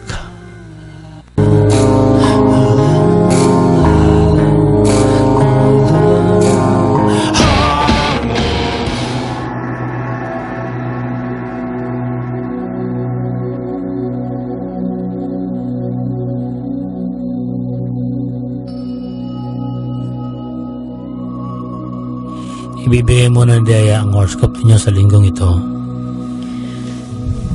Narito na po ang horoscope para sa linggong ito sa Aries, March 21 hanggang April 20. Magiging mainam para sa iyong pagtitipid. Walang sino man ang perpekto, kaya iwasan ang pagiging masyadong mapagpuna. Huwag tumakas sa mga responsibilidad. Taurus, April 21 hanggang May 21. Nasa kamay mo na ang pagiging masaya sa iyong buhay. Hindi magandang ideya ang magsugal ng pera. Huwag na huwag mamintang ng iba kung wala kang kasiguraduhan sa iyong nalalaman. Gemini, May 22 hanggang June 21. Malaki ang may tutulong sa iyo ng pag-ehersisyo. Idaan na lamang sa tawa at pagsasaya ang kainisang nararamdaman. Ipagpatuloy ang pagiging masinop sa pera. Cancer, June 22 hanggang July 22. Tanggapin ang kahinaan ng iyong kapareha nang tumibay ang inyong pagsasama. Iwasang isaalang-alang ang kalusugan. Maglaan ng oras para makapagnilay-nilay. Leo, July 23 hanggang August 22. Mag-ingat sa biyaheng ibahing dagat. Kakailangan mo ng tulong pinansyal. Ano man ang lagay ng iyong buhay, huwag na huwag kang makakalimot sa mga kaibigan. Virgo, August 23 hanggang September 23. Bisitahin ang taong malapit sa iyong puso, ngunit matagal-tagal mo nang hindi nakakasama. Sa halip na magreklamo, ipagpasalamat ang trabahong meron ka. Huwag utos ng utos. Libra, September 24 hanggang October 23. Magkaroon ng balanse sa buhay. Huwag masyadong ipangalandakan kung ano ang meron ka. Ayusing mabuti ang mga mahalagang dokumento na maaari mong kailanganin anumang oras. Scorpio, October 24 hanggang November 22. Dagdagan ng focus sa trabaho. Iwasan ang pagiging masyadong pikon at sensitibo dahil hindi ito ikinatutuwa ng iba. Maging matapat at huwag masilaw sa nakaw. Sagittarius, November 23 hanggang December 21. Huwag pang hinayangan ang pagmamahal ng iyong buong pusong ibinibigay. Gamitin ang talino sa tamang paraan at hindi para makapanlamang ng iba. Huwag abusuhin ang kabaitan ng ibang tao. Capricorn, December 22 hanggang January 20. Mamalasin kung hindi mo titigilan ang ugali mong kinasusuklaman ng iba. Gastusin ng maayos ang naipong pera. Bawas-bawasan ang pagiging taklesa. Aquarius, January 21 hanggang February 19. Mag-ingat sa taong maaaring samantalahin ang iyong kahinaan. Ang katapusan ng isang pag-ibig ay hindi katumbas ng katapusan ng mundo. Magkaroon ng tiwala sa sarili. At Pisces, February 20 hanggang March 20, huwag mangamba dahil malalampasan mo na ang hirap at sakripisyong iyong pinasa ng mahabang panahon. Umiwas sa anumang uri ng paninira at chismis. Panatilihin ang pagiging metikuloso sa bahay at pagiging maayos sa gamit. Sa mga gusto pong sundan ng aming horoscope, magbukas po kayo ng kasindak-sindak Facebook page at doon pa ay makikita ninyo ang larawan ng batang si Mabel. Ang batang nagmumulto dahil gusto pa rin tapusin ang kanyang pag-aaral. Marami pa tayong sasagutin, mga panaginip at kababalaghan.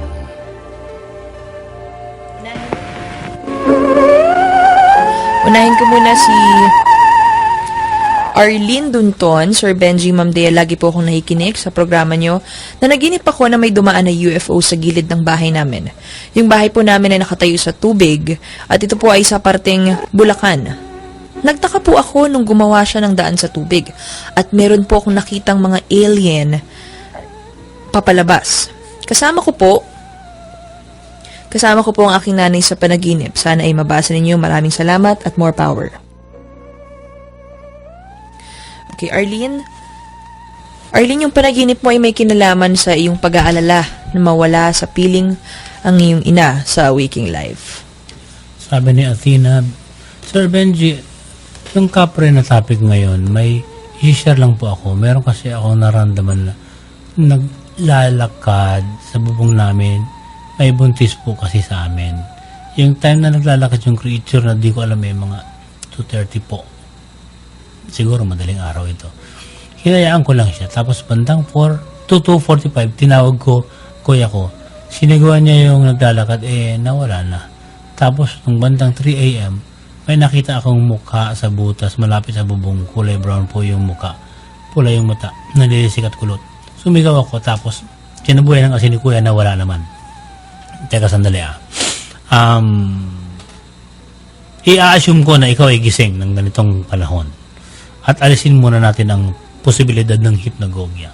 Pero tingnan mo, sabi mo, merong buntis sa kapitbahay nyo.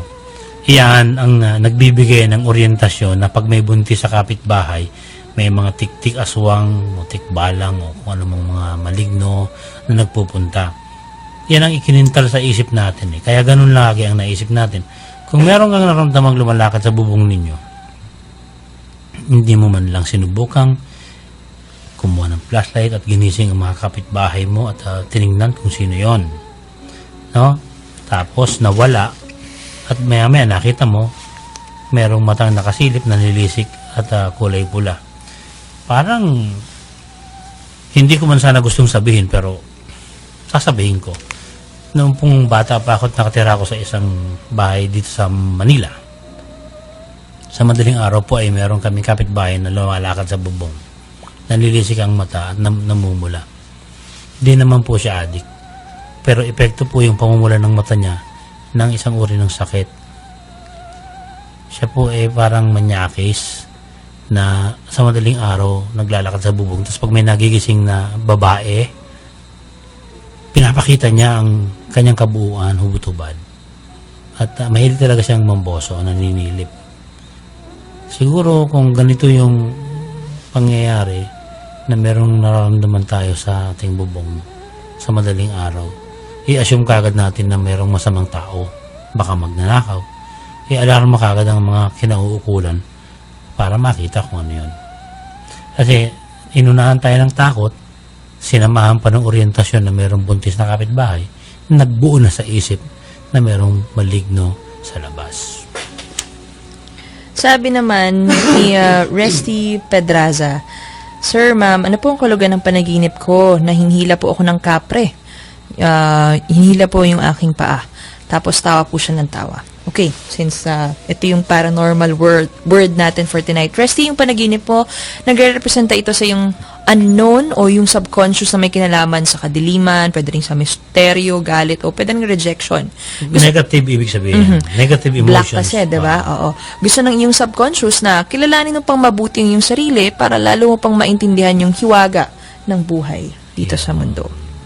Sabi ni Kevin Alaska, isang kasindak-sindak na gabi, Sir Benji, maaari niyo ba ikwento ulit ang lahat ng karanasan niyo habang naglalakbay ang kaluluwa niyo? Naku, nakakasawa po ulit, ano? Ulit-ulit Sige, pero natin kinikwento. i-message lang natin si Kevin kasi medyo mahaba. May message namin to, Kevin. Si Shane Mascarinas, good evening. Member po ako ng Kasindak-Sindak fans. Gusto ko lang po sanang malaman yung kasagutan sa aking panaginip. Nanaginip ako ng mga rebulto, ng mga anghel. May mga taong pumipigil sa akin na hawakan ng mga ito pero pinilit ko pong hawakan. At nang mahawakan ko po ay umiyak ako at niyakap ko isa-isa. Okay, senyales po ba yun na dapat na akong magsimba? Kasi hindi na ako nakakapagsimba. O may iba po bang dahilan? Sana ay mabasa ninyo dahil gumugulo po talaga ito sa aking isipan. Salamat. Sana magtagal pa ng maraming taon ang kasindak-sindak. Sa isang school of thought muna sa yung panaginip, no? May kinalaman ito sa kung paano ka nakikipagtalastasan o nakikipag-communicate sa iyong kapwa. Marahil, nagkukulang kang makipag-usap o yung pagiging open-minded mo pagiging open mo lang naman sa kapwa. Madalas siguro, Shane, sa waking life mo, tinatago mo lang ang iyong saloobin at sinasarili mo lamang. Pero may tanong siya, kung parang nagigilty daw siya na hindi daw kasi siya nakakapagsimba, kaya nakakapanaginip siya ng mga anghel, rebulto ng mga anghel. Ang pagkakaroon ng panaginip tungkol dun sa angels o yung mga saints o kaya yung mga divine beings, nagsasabi ito na sa spiritual mong pamumuhay, meron kang dapat pansinin. Ano ba ang nangyari sa kanyang panaginip tungkol sa anghel? Nakakita daw siya. Ayun nga lang. Kung meron pang detalye, i-text mo ulit para malaman natin kung ano ba ang sinasabi ng subconscious mind tungkol sa spiritual na pamumuhay mo. Sabi ni Cranberry, good. Good evening, kasindak-sindak. Pakitapik ang pagtawid ng Beatles sa Abbey Road. Bakit nakayapak si Paul McCartney? Hindi ko alam ang kwento kung bakit, although Beatlemania ako, hindi ko pa natutuklasan. Bakit siya nakayapak, ano? Hindi ko alam ang sagot doon. Siguro sasaliksikin namin. Okay, happy listening muna kay Lawrence Valenciano na ikinig siya ng Kasindak-Sindak. Si Maybelline Gahilan, good evening Kasindak-Sindak. Bagong listeners nyo lang po ako. Thank you. Nag-start po ako makinig sa show nyo one day. Aksidente ko pong nailipat ang station na pinapakinggan ko sa inyo at narinig ko po yung kwento na horror. Kaya every week po ako naengganyo. Thank you, Maybelline. Nais ko lang sanang itanong yung tungkol sa aking panaginip. Parati ko po kasing napapanaginipan na maghihiwalay po kami ng boyfriend ko. Pero mas madalas napapanaginipan ko na nire-rape po niya ako. Ano po bang ibig sabihin nito? Pa-request po, pakitopic po kung paano malalaman kung compatible kayo ng isang tao. Hindi na paranormal yun, ha? Pero yung compatibility, mayroong kaugnayan ito dun sa tinalakay natin nung nakaraan na soulmate at saka lifetime partner. Okay. Yung panaginip mo, Maybelline, marahil ang nararamdaman mong emosyon sa iyong kapareha sa waking life ay na-associate sa iyong panaginip. siguro yung tip namin sa dito sa kasindak-sindak, no, maging open kayo ng iyong partner sa isa't isa, sabihin mo sa kanya lahat ng iyong nararamdaman para mas maklear yung isip mo at hindi ka makapanaginip ng ganyang mga negatibo. Kasi epekto ng nangyari sa'yo, yung panaginip, sinasabi ng subconscious mind mo yon. Sabi ni Ryan Orogo, Sir Benji, pakitapit nga uli ang case ni Lisa Borden mula sa Massachusetts. Si Lizzie Borden. Na-topic na natin to, di ba? Well, anyway, sige, lagyan mo ng marka para mababalikan natin kung mababalikan pa natin si Lizzie Borden. Si Camio Greg, Sir Benji, Ma'am Dea, maaari po ba naming malaman ang inyong paniniwala o ang inyong relihiyon? Salamat po. Ang aming paniniwala at relihiyon. Ako po dati ay Katoliko.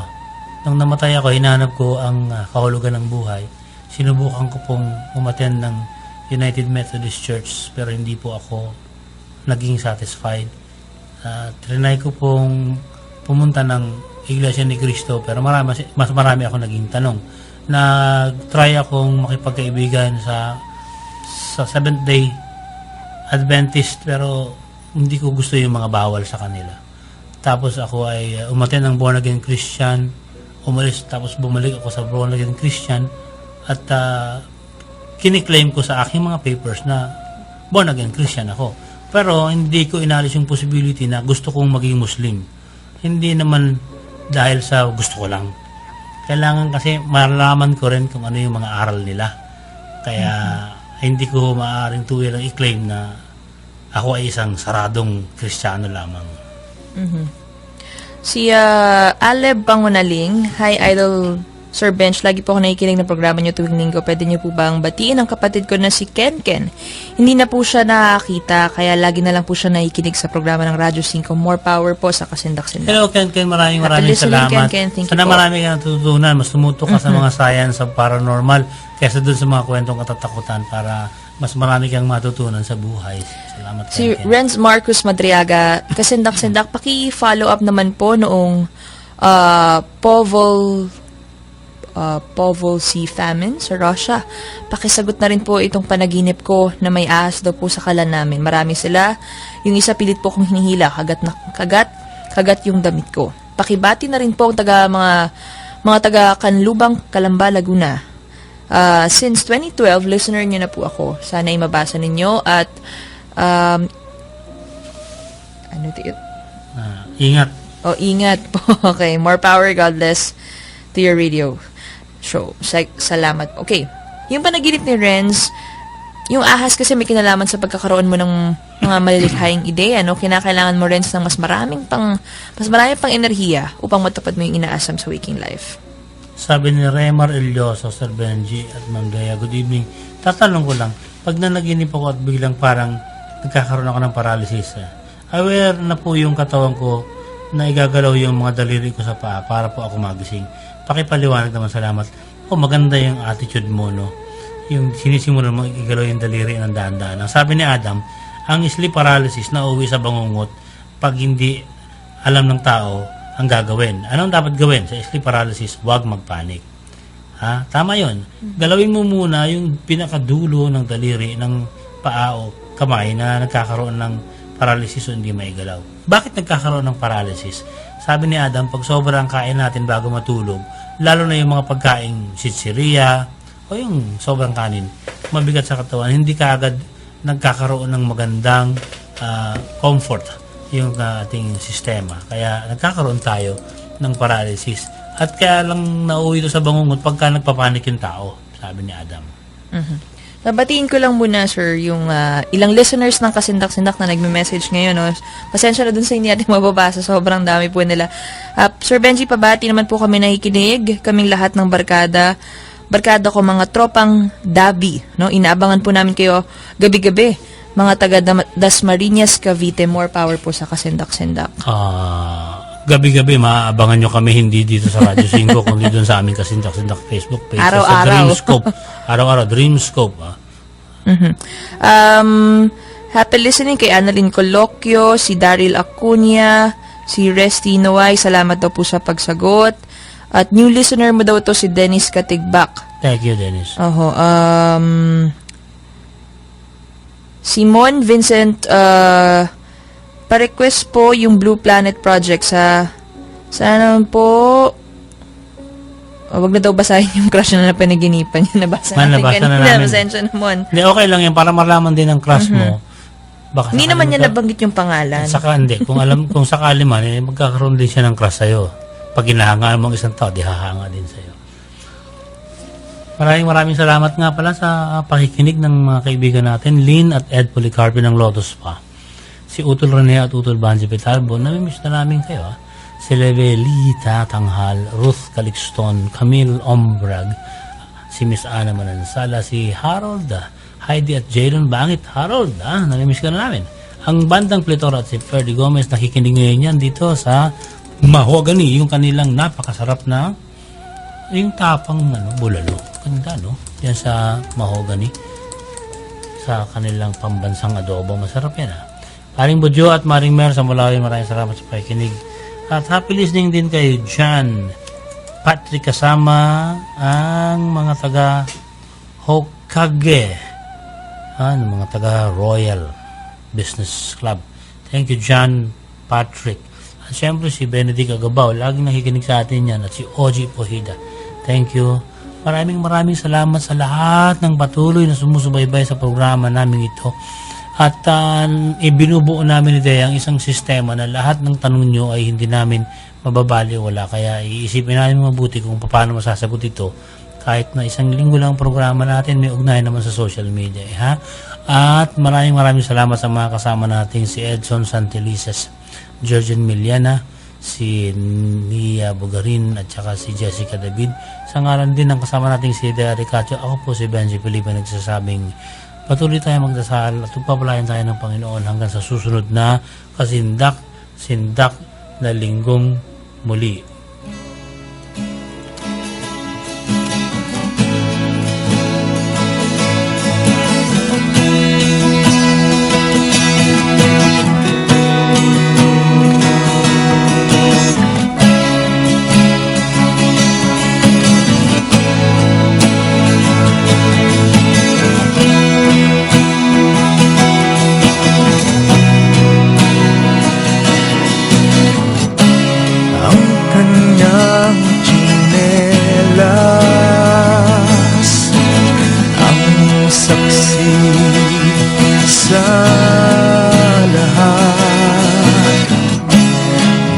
Kanyang tinahak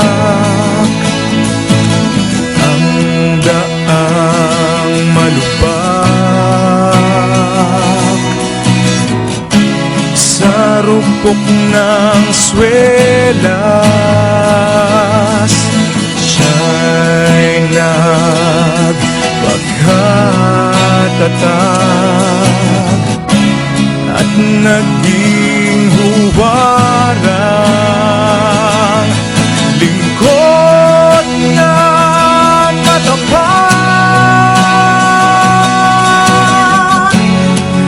Ang kanyang tsinelas kasamang sumukan sa taong mayaman, maging sa mahirap, sa mahabang lakad, iwalang nangarap na tayo'y gabayan sa buhay na payak. Diyos na balos mano'y maraming salamat. Pilit mo tuwid liko naming landas, di kayang burahin ni alat ng dagat. Tsinelas mong babad sa mabuting palad, ang di pa matuto sa aral mong lantad. Tsinelasin mo ko, konsensyang matigas.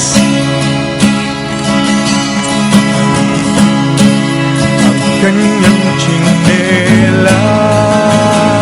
tsinelas napudpod sa gasgas na walang sinayang. itak ng oras.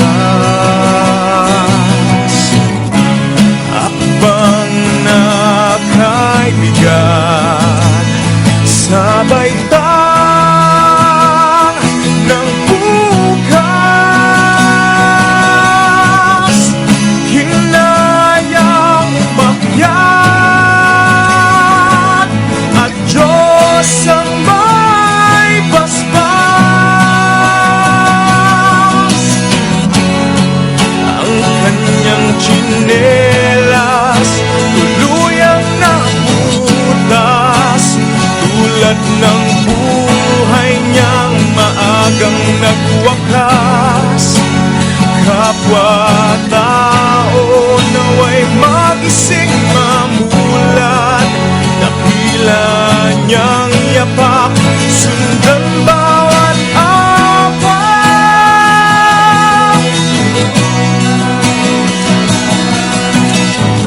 Pilit mo inuwid liko naming landas, di kayang purahin ni alat ng dagat.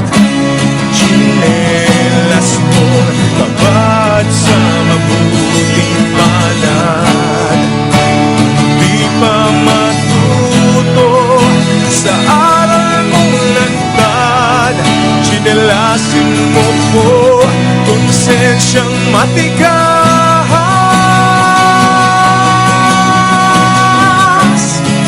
Diyos mabalos, Manoy maraming salamat.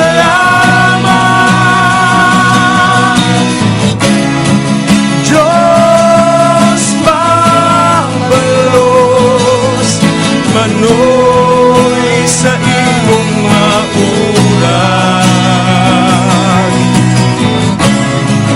Diyos mabalos, Manoy maraming salamat. Diyos mabalos, Manoy sa talang maurag.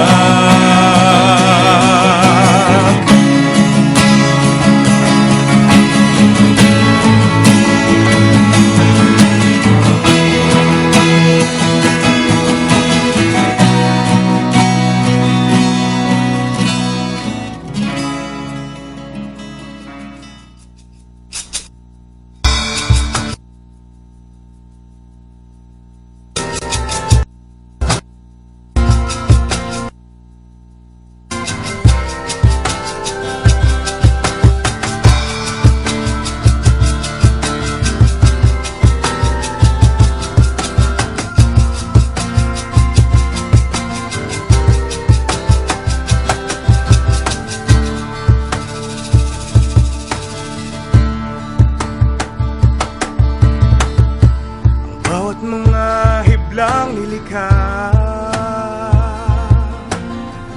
tubigan at batuhang isang himala, nakalawakan ng kumakarga, umiinog dumuduyan na kay gara. Ang sariwang simoy ng hangin, nahatid ng Panginolin, ginhawang kay sarap na sapin, biyayang kay lusog sa atin.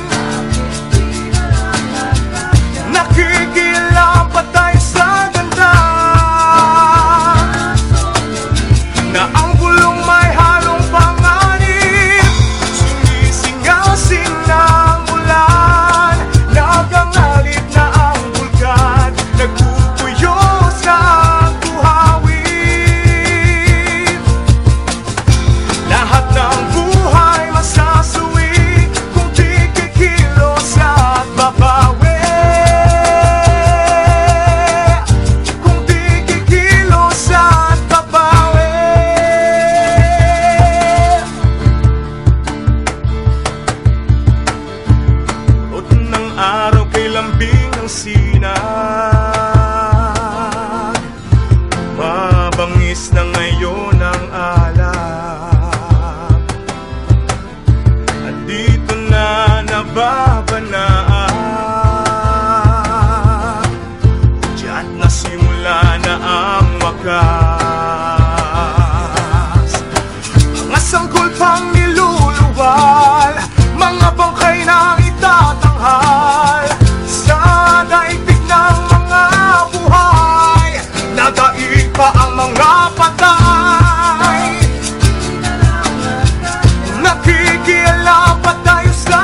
siya'y gutom na ahas. Dila niya'y matatalas. Sasakmalin ka kapag ika'y nagpumiglas.